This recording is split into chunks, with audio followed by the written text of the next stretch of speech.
بسم اللہ الرحمن الرحیم الحمد للہ وحدہ والصلاة والسلام علی من لا نبی بعدہ وعلی آلہ واصحابہ الذین اوفوا عہدہ اما بعد فاعوذ باللہ من الشیطان الرجیم بسم اللہ الرحمن الرحیم یومئذ لا تنفع الشفاعة الا من آذن له الرحمن ورضی له قولا صدق اللہ العظیم وصدق رسوله النبی الکریم الامین ان اللہ وملائکتہ یصلون علی النبی یا ایہا الذین آمنوا صلوا علیہ وسلموا تسلیما الصلاۃ والسلام علیک یا سیدی یا رسول اللہ وعلی آلک واصحابک یا حبیب اللہ مولاي صلی وسلم دائما ابدا علی حبیبک خیر الخلق کلہم منزہ عن شریک فی محاسنہ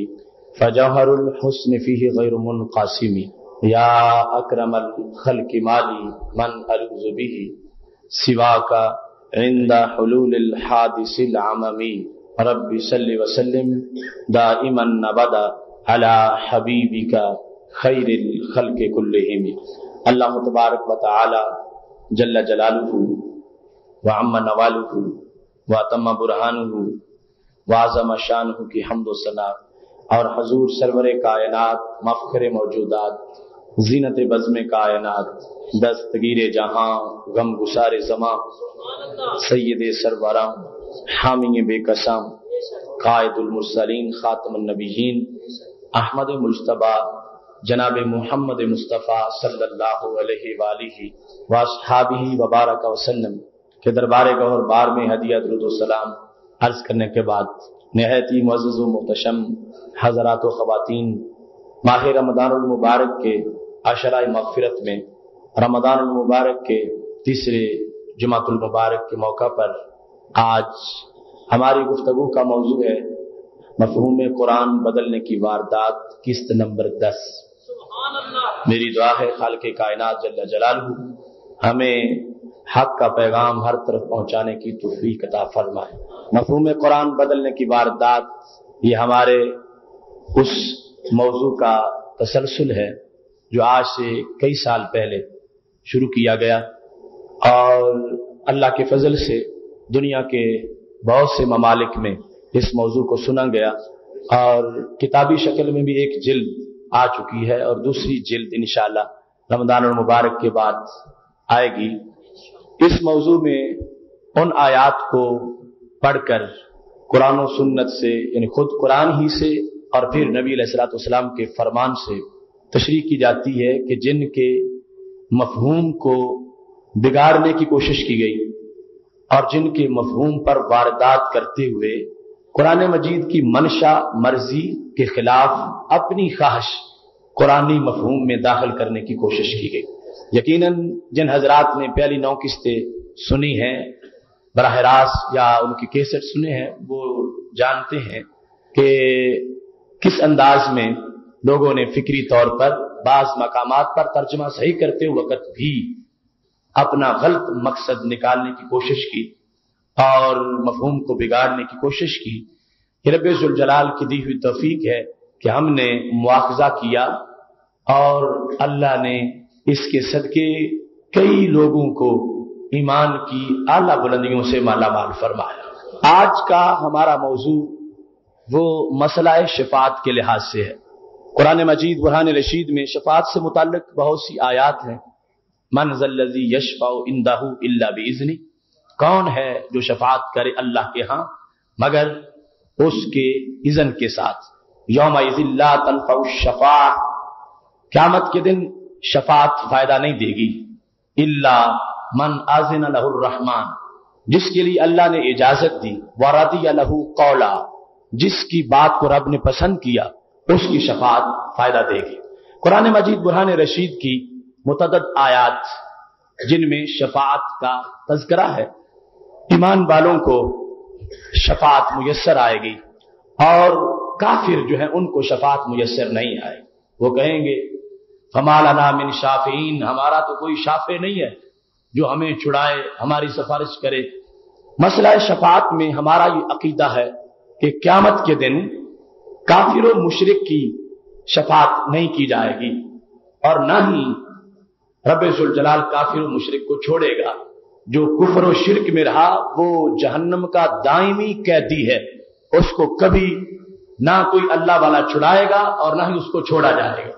مومن کے لیے سفارش ہے، شفاعت ہے، مگر وہ بھی مشروط طور پر۔ اس کی ایک شرط یہ ہے کہ سفارش کرنے والا جو ہے اس کو اللہ کی طرف سے اذن ہوگا کہ تم سفارش کر سکتے ہو، یعنی رب ذوالجلال کی اجازت کے بغیر کوئی ذات اللہ کے دربار میں سفارش نہیں کر سکے گی، اذن اللہ کا ہوگا۔ اور دوسرا یعنی یہ شرط تو ہے کہ سفارش کرنے والا اللہ کی طرف سے معزون ہو، اجازت دیا گیا ہو، اور دوسری شرط یہ ہے کہ جس کی کرنی ہے وہ مشرک نہ ہو، وہ کافر نہ ہو، وہ مومن ہو، اگرچہ فاسق و فاجر ہے، کیونکہ سفارش کی ضرورت تو اسے پڑنی ہے جس کے گناہ ہے۔ مومن ضرور ہو اگرچہ وہ فاسق و فاجر ہے، اس کے لیے سفارش کرنے کی اجازت ہوگی۔ اور یہ سفارش بالوجاہت ہے، یعنی جن شخصیات نے اللہ کے دربار میں سفارش کرنی ہے، اللہ کے دربار میں جو ان کی ویلیو ہے اس کی وجہ سے ان کی بات مانی جائے، یعنی یہ کوئی روب نہیں رکھتے، ان کا کوئی دباؤ نہیں ہے اللہ تعالیٰ پر۔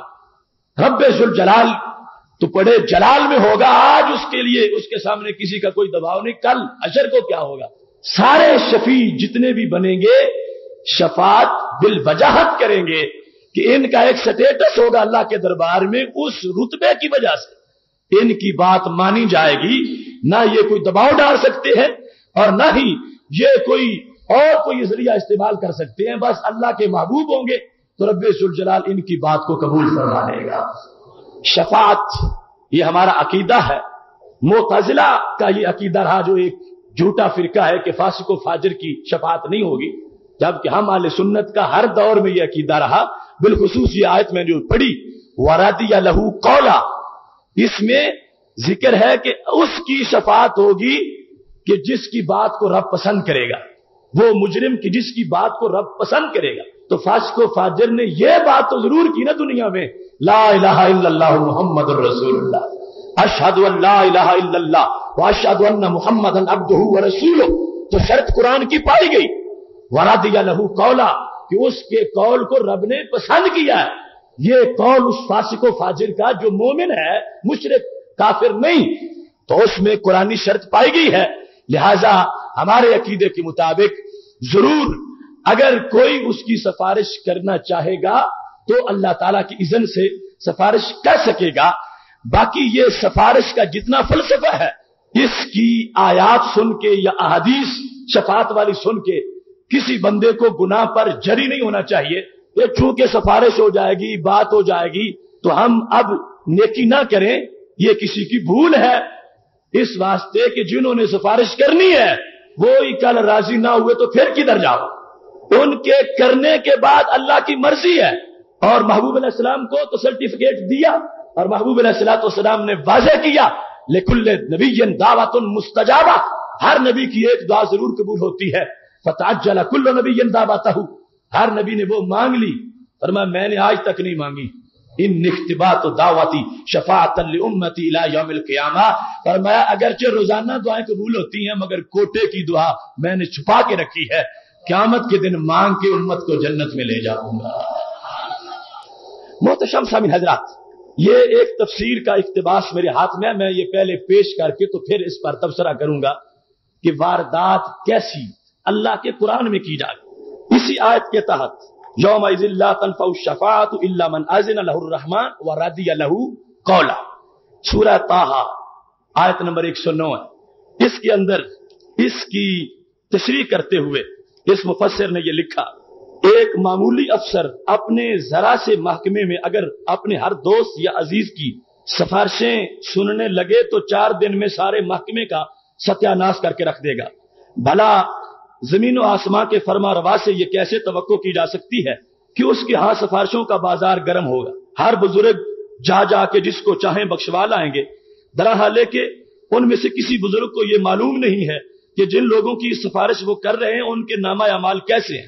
دنیا میں جو افسر کچھ بھی احساس ذمہ داری رکھتا ہو اس کی روش یہ ہوتی ہے کہ اگر اس کا کوئی دوست اس کے کسی قصوروار ماتحت کی سفارش لے کر جاتا ہے تو وہ اس سے کہتا ہے کہ آپ کو خبر نہیں کہ اس شخص نے کتنا کام چور، نافرض شناس اور رشوت خور اور خلق خدا کو تنگ کرنے والا ہے، اس کے کرتوتوں سے تم واقف نہیں ہو، اس لیے آپ براہ کرم مجھ سے اس کی سفارش نہ کریں۔ اس مثال کو دیکھ کر مفسر یہ ثابت کرنا چاہتا ہے کہ یہ جو لوگ کہتے ہیں کہ قیامت کے دن سفارش ہو جائے گی اور گناہگاروں کو بخش دیا جائے گا، اللہ معاف کر دے گا، تو کہتا ہے ایک عام محکمے میں افسر جو ہے وہ اگر ہر ایک کی سفارش مانتا جائے تو محکمے کا ستیہ ناش ہو جاتا ہے، اور اگر قیامت کے دن اللہ یہ سفارشیں ماننا شروع کر دے تو کائنات کیسے بچے گی، اللہ کا نظام کیسے چلے گا۔ اور پھر اس نے جا کے لکھا بونگی سفارشیں کرنے کی وہاں اجازت نہ ہوگی کہ ایک شخص دنیا میں سینکڑوں ہزاروں بندگان خدا کے حقوق کو اس نے مارا ہو اور کوئی بزرگ اٹھ کر اس کی سفارش کر دیں کہ حضور اسے انعام سے سرفراز فرمائیے، یہ میرا خاص آدمی ہے۔ یہ تفہیم القرآن کا اقتباس میں نے تمہارے سامنے پڑھا، اس میں شفاعت کے مسئلے کو قرآنی نقطہ نظر سے ہٹ کے بیان کیا گیا اور نبی علیہ الصلوۃ والسلام کی مرفوع حدیثوں کے خلاف بیان کیا گیا۔ اب اپنی عقل سے یہ فلسفہ بنایا گیا کہ دنیا میں یہ بات واضح ہے کہ ایک افسر جو اس کے پاس سفارش کرنے آئے وہ مانتا جائے تو اچھے بلے سارے لوگ جو ہیں سفارش مانے گا تو واضح تو محکمہ تو نہیں چلے گا۔ ایک کام چور کو بھی تنخواہ دے دے اور جو شخص ڈیوٹی پہ آتا ہی نہیں کسی کی سفارش پر اس کو بھی وظیفہ دے دے، تنخواہ دے دے، ایسے لوگوں کے کام تو نہیں چلیں گے، محکمہ نہیں چلے گا۔ یہ بات دنیا کے لحاظ سے معقول ہے کہ ایک شخص کو اپنا محکمہ چلانے کے لیے سوچنا ہوتا ہے، اسے دیکھنا پڑے گا، اور یہ کہہ سکتا ہے سفارشیوں کو کہ تجھے اس کے کرتوتوں کا پتہ نہیں، تم اچھا ہے سفارش نہ کرو، مجھے اپنے کام میں رہنے دو، میں نے کام چلانا۔ مگر اس مفسر کو یہ پتہ نہیں دنیا کی افسر اور ہیں، کائنات کا خالق اور ہے۔ کیوں نہیں پتا؟ اس واسطے نہیں پتا کہ چلو سفارش کا مسئلہ اپنی جگہ رکھو، دنیا میں سفارش کے بغیر ایک محکمے کا افسر اگر خود ہی سب نکموں کو چھوڑتا جائے، کوئی نہیں آتا تنخواہ پھر بھی دیں گے، سفارش کوئی نہ کرے، وہ خود مجرموں کو معاف کرتا جائے تو کیا محکمہ چلے گا؟ نہیں چلے گا۔ تو حشر میں کیا اللہ معاف بھی نہیں کر سکے گا؟ سفارش کا معاملہ تو اپنی جگہ رکھو، جو دلیل دی ہے اس بندے نے کہ سفارشیں اس وہاں نہیں مانی جائیں گی یا نہیں کرنے دے گا کوئی، اس کو یہ بھی تو سوچنا چاہیے کہ اللہ کے معاف کرنے پر پابندی کون لگا سکتا؟ سفارش کوئی نہ کرے تو میرے رب کی شان ہے، جس نے کلمہ پڑھ کے ایک نیکی بھی نہ کی اس کو جنت پہنچا دے، چاہے تو کر سکتا ہے۔ اسی لیے تو اس کو غفور کہتے ہیں، اسی لیے تو اس کو عفو کہتے ہیں، اس لیے تو اس کی مغفرت کے ڈنکے بج رہے ہیں، اس لیے تو وہ کہہ رہا ہے اذا سالک عبادی انی فانی قریب، محبوب جب میرے بندے تجھ سے میرا پوچھیں تو بتاؤ میں بالکل قریب ہوں، اجیب دعوت الداعی اذا دعان، جب مانگے میں دے دوں گا۔ اب محتشم سامعین حضرات، دلیل اس شخص کی تم نے سنی، سفارش کے خلاف بولتے بولتے اللہ کی معافی کا جو منصب ہے اس کے خلاف بھی بات آ گئی۔ اگر اس محکمے والی مثال کو لے کر سفارشوں کے بازار گرم نہیں ہوں گے تو پھر دنیا میں جو کسی کی سفارش کے بغیر خود مجرموں کو چھوڑتا جائے اس کا محکمہ بھی نہیں چلتا، جبکہ میرے رب کے محکمے کو کوئی روک نہیں سکتا، معاف کر دے، اس پر کوئی پابندی نہیں، اور یقیناً وہ مجرموں کو معاف کرے گا۔ اس واسطے یہ قصور ہے اس عقل کا جہاں دین کا علم نہ تھا، میٹرک فیل نے جس وقت ایسے کام کرنے شروع کر دیے، اپنی عقل لے کے صرف محکمے کو دیکھا، قرآن مجید کی آیات کو نہ دیکھا کہ قرآن بولتا کیا ہے، نبی علیہ السلام کے فرمان کو نہ دیکھا کہ نبی علیہ السلام فرماتے کیا ہے، نتیجہ یہ نکلا، اور میں یہ برملا کہہ چکا ہوں، ایسے لوگوں کے ہاں توحید کا مضمون بھی بڑے خطرے میں داخل ہو چکا ہے۔ یہ پہلے نبی علیہ السلام کی ذات کو اپنے اوپر قیاس کرتے تھے اور اپنے معاملات نبی علیہ السلام کے ساتھ ملاتے تھے، پھر انہوں نے رب کے معاملات کو بھی بندوں پر قیاس کرنا شروع کر دیا۔ یہ بندے پر قیاس کیا نا رب کو کہ محکمہ نہیں چلے گا، افسر کا محکمہ نہیں چلے گا۔ میں کہتا ہوں ظالم، افسر آئے خالق اور ہے. افسر کا محکمہ سفارش سے نہیں چلتا تو سب کو چھوڑنے سے بھی نہیں چلتا. اور میرے رب کی شان ہے مجرموں کو بری کرے گا. میرے رب کی شان ہے مغفرت عطا فرمائے گا. اے اشرائے مغفرت میں بیٹھ کر سننے والوں، اس رمضان کے اندر، اس مغفرت کی ہوا کے اندر پورے قرآن کی سینکڑوں آیات رب ذوالجلال کا یہ وصف بیان کرتی ہے. اسے کوئی روک نہیں سکے گا، کوئی اس کو مجبور نہیں کر سکے گا. اے اللہ فلاں کو تو نے نہیں بخشنا، اس کے کرتوت بالکل نہیں ٹھیک. یہاں تک حقوق العباد کا جو معاملہ ہے وہاں پر بھی رب ذوالجلال بخشوا لے گا اس متعلقہ بندے سے. جس طرح کے نبی علیہ الصلوۃ والسلام مجمع میں بیٹھے مسکرائے. مستدرک کی حدیث میں نے آپ کو سنائی ہے. سرکار نے فرمایا 2 امتی ہیں میرے رب کے پاس جھگڑا کر رہے تھے. ایک ظالم تھا، دوسرا مظلوم تھا. مظلوم کہتا تھا میرے اللہ ظالم سے حق لے کر دے.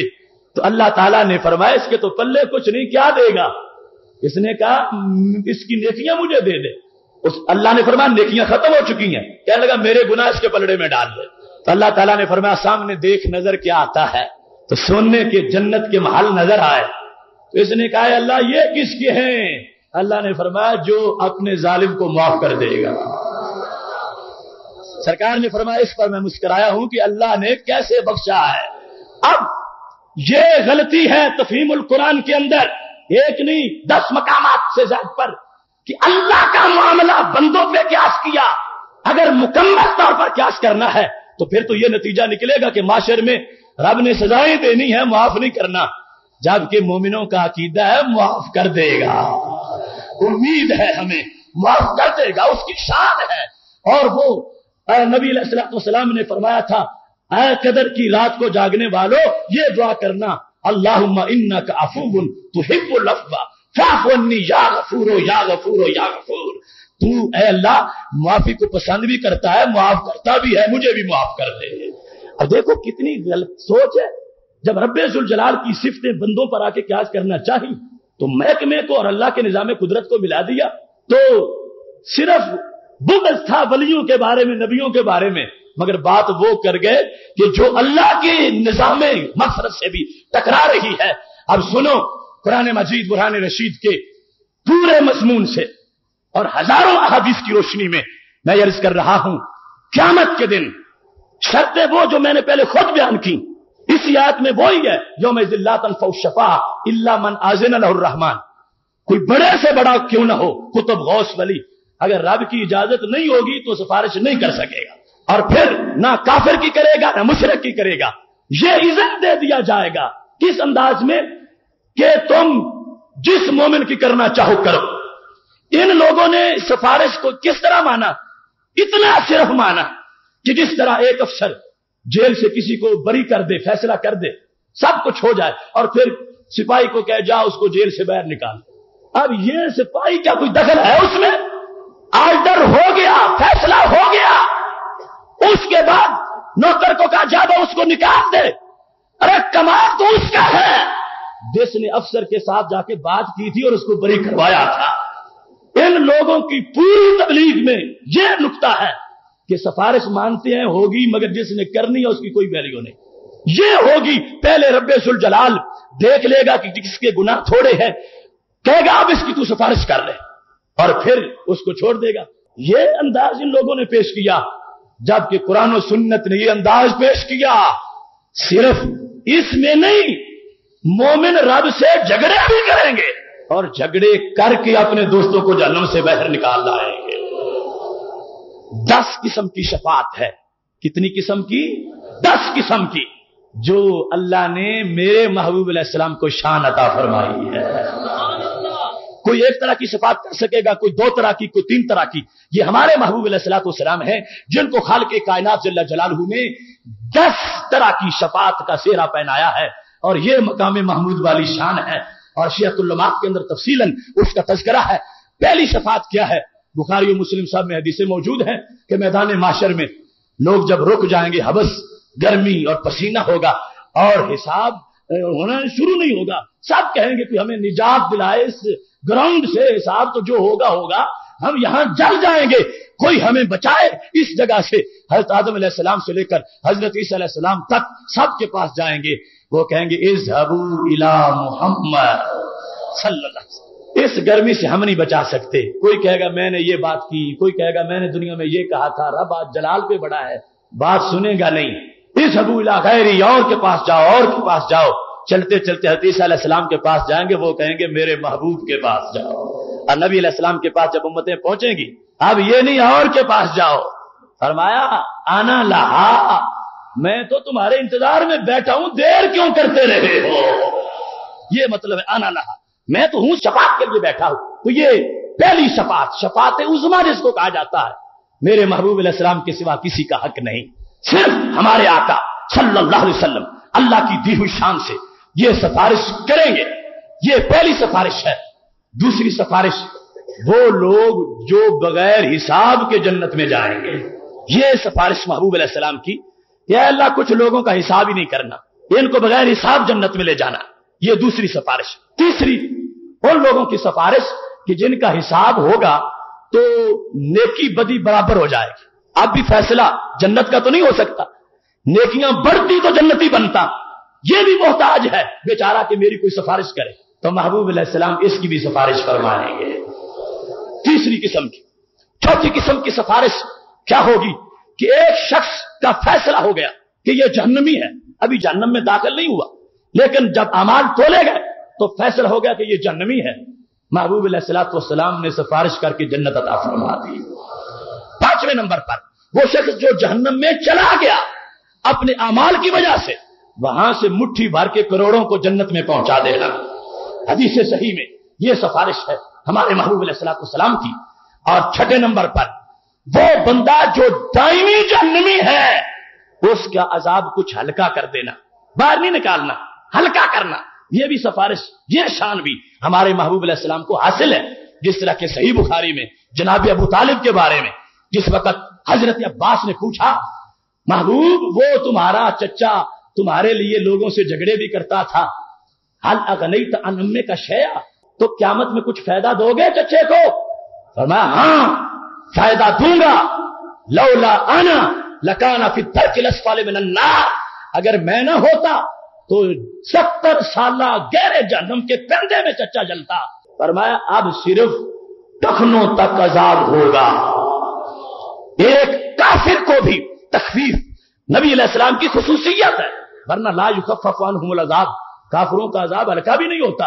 اور اس مقام پر محبوب علیہ السلام نے فرمایا یہ میری شان ہے، صرف میری وجہ سے رب ذوالجلال چچے میرے کی عذاب کو ہلکا فرما دے گا، اور وہ صرف دہدا من النار ٹخنوں تک باقی رہ جائے گا. اس کے بعد سید عالم نور مجسم شفیع معظم صلی اللہ علیہ وسلم سفارش فرمائیں گے 7ویں نمبر پر کن لوگوں کی جو جنت میں ہیں، مگر نارمل سی جنت ہے.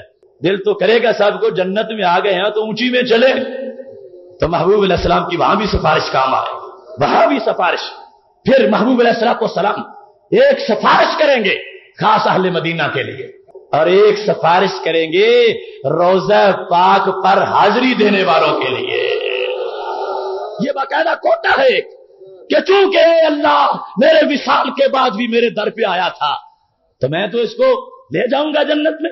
ہاں سرکار راضی ہو جائے. ساتھ یہ بات ذہن میں رکھنا ان میں سے کسی چیز کو بھی کوئی سرٹیفکیٹ اپنے جنتی ہونے کا نہ بنائے. کوئی گیا سرکار نے اس کو قبول ہی نہ کیا ہو، ناراض ہو گئے ہوں، یا اس کے بعد والے کسی عمل نے نیکی ضائع کر دی ہو، تو سرکار راضی ہوں گے تو پھر سفارش کا دروازہ کھلے گا. 9 سفارشیں یہ ہیں. 10ویں سفارش ہے جنت کا دروازہ کھولنے کی. انا اول من یحرک حلق الجنہ، فرمایا لوگوں سن لو میرے سوا کوئی جنت کا دروازہ نہیں کھول سکتا. جب جنت داخلے کے سب منتظر ہوں گے، لائنیں لگی ہوں گی، سب تڑپیں گے، دیکھیں گے کاش کھلے دروازہ. تو جس ہاتھ میں چابی ہوگی وہ چابی والے میرے محبوب ہیں. یہ سفارش ہے 10ویں. 10 سفارشیں، 10 شفاعتیں میرے محبوب علیہ السلام کو رب ذوالجلال نے شان دی ہے. اور یہاں یہ نہیں کہ ناپ کے تول کے اے محبوب فلاں بن فلاں اس کا حساب چیک ہو گیا ہے، 80% پاس ہے، 20% کچھ کمی ہے، اب تم سفارش کر لو. ایسی اجازت نہیں ہوگی. اجازت یہ ہوگی محبوب جس کو پسند کرتے ہو اٹھاؤ جنت میں پہنچا دو.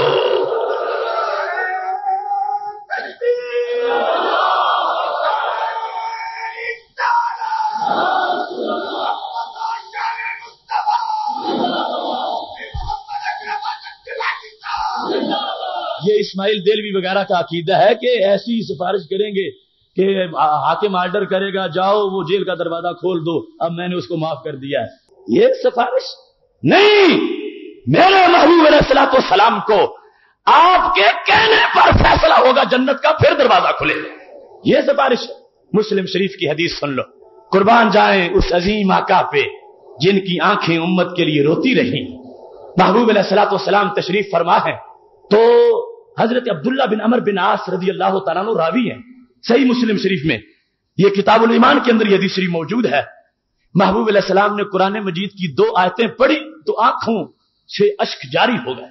ایک حضرت ابراہیم علیہ السلام کا قول ہے جو آیت کی شکل میں، اور دوسرا حضرت عیسیٰ علیہ السلام کا. حضرت ابراہیم علیہ السلام نے کیا کہا؟ رب انہن اضللن کثیرا من الناس فمن تابعنی فانہ منی ومن عصانی فانک غفور الرحیم.